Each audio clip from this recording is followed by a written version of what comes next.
grow and grow and grow. So that's what he saw everywhere he went.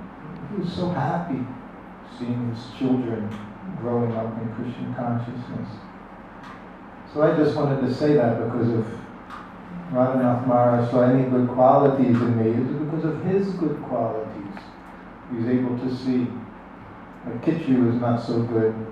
When you're hungry, it's very good when you're hungry. So, it's good. Kitchu is very good. New York is a very special place. Again, Prabhupada makes so many things special. That's what's nice about Krishna consciousness. Everything becomes special. New Vrindavan, where I grew up, I went there, I was 19 years old. And a year later, Prabhupada came, I became his servant there in New Vrindavan. So it's a very special place. Twice, with Janmashtami time. Janmashtami, which we celebrate tomorrow, such a special time. Because at that time, I became Prabhupada's servant, his assistant at that time. It's a very special festival. New York City, such a special place. Brooklyn, Henry Street Temple, 1971. That's where we drove from New Vrindavan to arrive in Brooklyn, where we would get initiated by Srila Prabhupada. 10 of us every day for about 10 days in a row. Prabhupada would sit there. Things were happening so rapidly at that time. And as all any of us wanted to do was just look at Srila Prabhupada. People often say, when the first time you saw him, what did he look like? Well, we see Srila Prabhupada there. I think many of us, we expected to see such a huge, Prabhupada would be such a huge person because he was huge. Prabhupada was such a magnificent person. And when we saw him, he was so beautifully small and powerful and effulgent. This is what you saw when the first time you saw Prabhupada. And say, now you can do it with your camera, huh? You can put on all the special photo ops where just make one thing color and everything else black and white. That's kind of what it was like when you saw Srila Prabhupada. You just saw him and his effulgence, and everything else just became pale, insignificant in the background. And of course, mostly you just saw those eyes, Prabhupada's eyes. They were always wet, huh? You always seemed to have tears in Prabhupada's eyes. I figured that was just love. He emanated that love. But when he looked at you, of course, if you were with him 24 hours a day, sometimes you might get a look that wasn't so. If you did something that wasn't so good, you might get a different look. But normally, when he was in the temple, everyone just looked at him and Prabhupada just gave you love. That was it. And just by the one glance, you were ready to give your whole life to Srila Prabhupada. Just one glance. And so many of us, our brothers and sisters, they would say, even Prabhupada didn't talk to them. He just looked at them once and they'd be satisfied for the rest of their lives in these bodies. They would be surcharged with enough from one look from him, one look of love that he would give, that they were content to serve him the rest of their lives. What to speak of if he said something to them? And so many in the lectures would say, today during the lecture, Prabhupada talked right to me.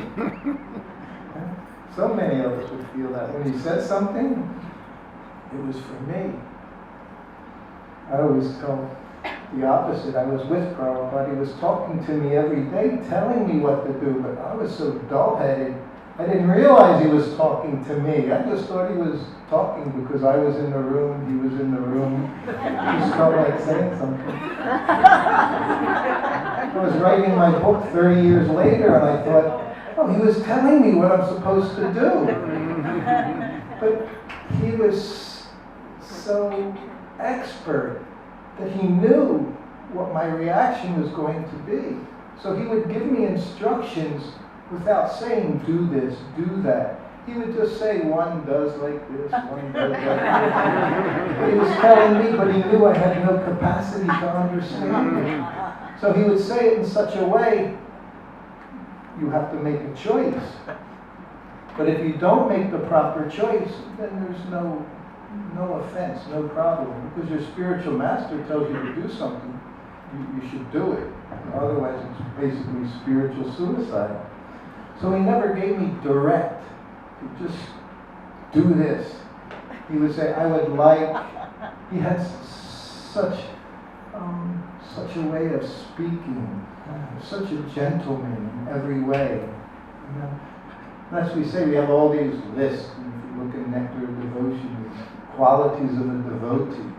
But he was beyond that even. He was a gentleman when he spoke, when he dealt with others. He always made you feel wonderful. He made you feel that he cared for you. So many times I would see devotees who would come in the room, my godbrothers, godsisters, they would walk in the room, Prabhupada would talk with them, they would walk out. He never said, you never saw him look at his watch, you know, with, when am I going to be done? When are they going to be done sitting here? When will they be done talking to me? When can I finish talking to them? You never felt like that.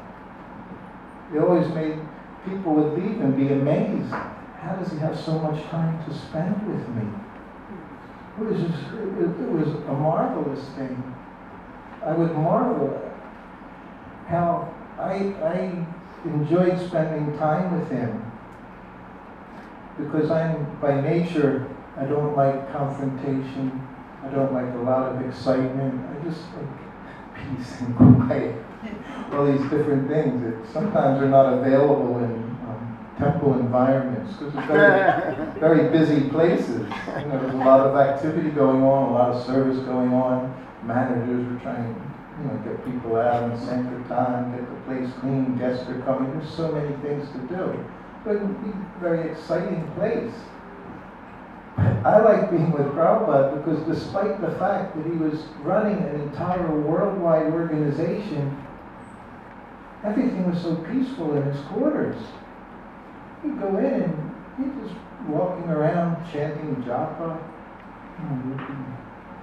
playing the harmonium, like some Prabhu playing the harmonium.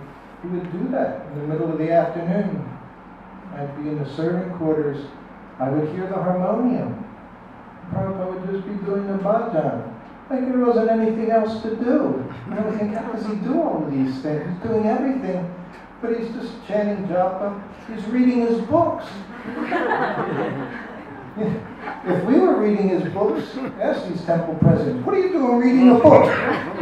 Too much, You had class this morning, that's your book time. Now you get out there and do something. Prabhupada, you find him reading his books. His books. Not someone else's books. And I would think, how is he reading his books? It just seemed to me, it seemed very fascinating and peculiar. He was reading his books. Nectar of Devotion, Bhagavad Gita, Srimad Bhagavatam, in the early days, teachings of Lord Chaitanya. Anytime. You could go in there, he'd be behind his desk, it's the only time he had his glasses on. And he would be reading them. And he didn't have like a legal pad next to him, making notes, correct this page, such a... No, he was just reading them, relishing the content within his books. It was the most wonderful thing to see. 2.5 years, in and out, in and out. Sometimes chanting japa, sometimes taking prasadam. There would be a meeting here and there, but not very often. Prabhupada coined the expression, I think they actually copyright infringement, because Prabhupada always said, just do it. In 1970, Nike didn't have that phrase. We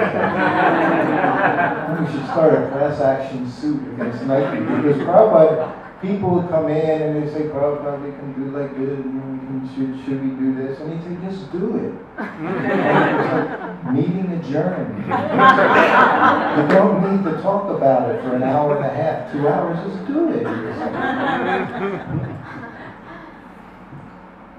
But I wasn't a big reader. I have to admit, I was not a big reader. And Prabhupada, he knew me so well. Imagine being with a person who knows everything about you. I mean, usually that's what happens, right? That's, I was reading about that. Like in relationships between family members, husband, wife, sons, all these things. Sometimes the longer you're together, the more dislike, you say familiarity breeds contempt. Because you start to see all these different things about people that you don't like, Prabhupada was wonderful. He had no bad qualities. And somehow or other, he never told me, like, why don't you go do, why don't you go preach somewhere or something? He was very happy to have me around because he knew I wasn't capable of doing much, so he thought, at least you're cooking, massaging, doing these things. So early on, he knew I didn't read. So one of the first things when I became his servant, he offered me a benediction that my godbrothers, godsisters, they'd say, my God, you could have just said that to me, my whole life. But he said it to me. I came in his room and I'm just a servant for days. And he said every day, read for 15 minutes. And then come in and ask me any questions you want. Imagine having such a benediction from Srila Prabhupada. I never did it. Never did it once. Now I think I have this list of questions. It goes on and on and on forever. So many questions I would like to ask him. But I would go in his room. So one day, I'm with him just a few months, and I go in his room and he's reading. He's reading Bhagavad Gita, as it is. His Bhagavad Gita, A.C. Bhaktivedanta Swami, it says on the bottom, Prabhupada. He wrote, translated, did the commentary, and he's reading it. And he's just absorbed in reading this book. I don't even know why I went in. I go in, I offer obeisances. And he's sitting behind his desk on a cushion, an asana. I mean, it's a little desk, it's like a coffee table size, because he always sat on the floor, no tables and chairs. Didn't use tables and chairs, sat on the floor on a cushion, and the table's there, and there's a night light, because he translated 1, 2, 3 in the morning, and he would just use the night light, not big overhead lights, just for his book. So he's sitting behind there, he has his glasses on, and he's reading this Bhagavad Gita. Now for obeisances, I'm sitting right there. He's sitting, and he just raises his eyes, and he looks right at me, and he said, "This book is so nice." He was in ecstasy reading his book. He said, "It's so nice." And he's looking at me. He said, "If you just read this one book, you can become Krishna conscious." He said, "You don't have to read hundreds of books. Just this one book."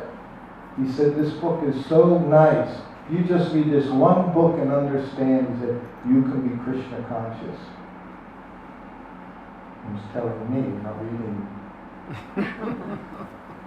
So I'm just shaking my head. Prabhupada was in certain moods. I didn't say anything, I just nodded, "Yes, Prabhupada, yes, Prabhupada."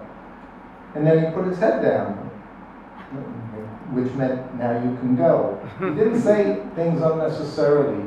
Just by his movements, you knew what to do, when to sit, when to stand, when to leave. So he just started reading again, so I left the room.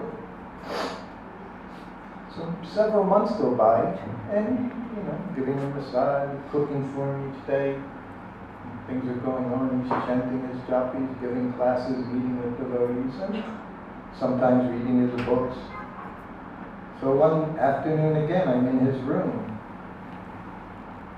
and he's reading Nectar of Devotion. and just absorbed nectar of devotion, Bhakti Rasamrita Sindhu. This is by Srila Goswami. This wonderful descriptions. So he's reading, and I come in the room. I'm doing something. I offer obeisances, and as soon as I sit up, he looks at me.